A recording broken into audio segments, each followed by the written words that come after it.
Assalamualaikum warahmatullahi wabarakatuh.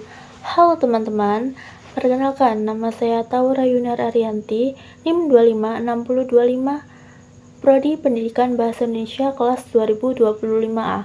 Di sini saya akan mengomentari dan mengkritisi artikel yang berjudul "Membaca kritis dapat meningkatkan kemampuan dalam pengambilan keputusan". Pada bagian pertama yaitu judul. Judul artikel ini adalah "Membaca kritis dapat meningkatkan kemampuan dan pengambilan keputusan".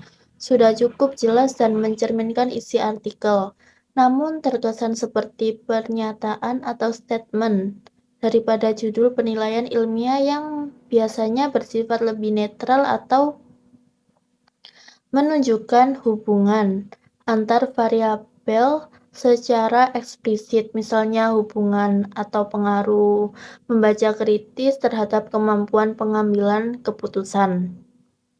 Penggunaan kata "dapat" membuat judul terasa naratif dan kurang mencerminkan objektivitas ilmiah, apalagi metode yang digunakan adalah studi kepustakaan, bukan penelitian yang membuktikan hubungan sebab akibat secara empiris. Yang kedua, abstrak. Sudah memuat tujuan, metode, dan simpulan penelitian, sehingga secara struktural memenuhi unsur abstrak yang baik. Namun, abstrak ini menyertakan hasil temuan yang konkret atau spesifik, hanya berupa pernyataan umum bahwa membaca kritis penting untuk pengambilan keputusan. Idealnya, abstrak penelitian kepustakaan tetap menyajikan sedikit gambaran temuan sintesis, bukan sekedar mengulang tujuan penelitian dengan kalimat yang berbeda. Yang ketiga yaitu pendahuluan. Bagian pendahuluan cukup baik dalam membangun urgensi topik, terutama dengan mengaitkannya pada era informasi yang kompleks, akan tetapi penyajian gap penelitian atau bisa disebut masih lemah, karena penulis hanya menyebutkan 2 penelitian relevan secara singkat tanpa membedah kekurangan penelitian tersebut secara spesifik. Klaim kebaruan penelitian juga kurang meyakinkan karena tidak dijelaskan secara rinci apa perbedaan mendasar antara penelitian ini dengan penelitian sebelumnya selain dari sisi objek dan sumber data. Yang keempat, metode penelitian. Bagian ini adalah salah satu titik lemah artikel. Penjelasan mengenai penelitian kepustakaan hanya bersifat definitif dan prosedural secara umum. 4 tahap penelitian, tanpa memaparkan bagaimana kriteria pemilihan sumber, cara mensintesis berbagai literatur, atau pendekatan analisis yang digunakan.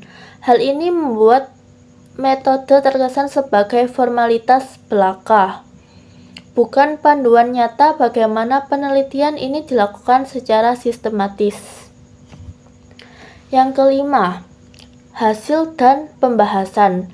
Bagian ini merupakan bagian terpanjang, namun sayangnya lebih menyerupai rangkuman teori dari berbagai ahli daripada hasil analisis kritis penulis sendiri. Tidak ada perbandingan pandangan antar ahli, tidak ada sintesis baru, dan tidak ada studi kasus atau data pendukung konkret.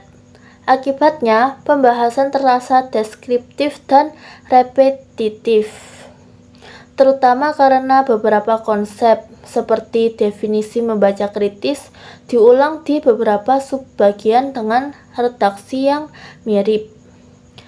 Yang keenam yaitu simpulan. Hanya mengulang kembali poin-poin yang telah disampaikan di pembahasan tanpa memberikan kontribusi baru atau saran praktis yang aplikatif. Misalnya rekomendasi metode pengajaran membaca kritis di sekolah atau strategi konkret bagi pembaca umum. Yang terakhir yaitu gaya bahasa. Gaya bahasa dalam artikel ini sudah cukup akademis, dan mudah dipahami dengan penggunaan kalimat yang relatif jelas. Namun, ditemukan pengulangan kalimat dan gagasan yang cukup mencolok, terutama antara abstrak, pendahuluan, dan pembahasan seperti kalimat membaca kritis bukan hanya untuk mencari tahu informasi tetapi yang muncul lebih dari sekali dengan redaksi hampir identik. Selain itu, terdapat inkonsistensi teknis seperti kutipan yang tidak sesuai dengan daftar pustaka. Demikian yang dapat saya sampaikan. Sekiranya ada tutur kata yang kurang tepat, harap dimaklumi. Terima kasih. Wassalamualaikum warahmatullahi wabarakatuh.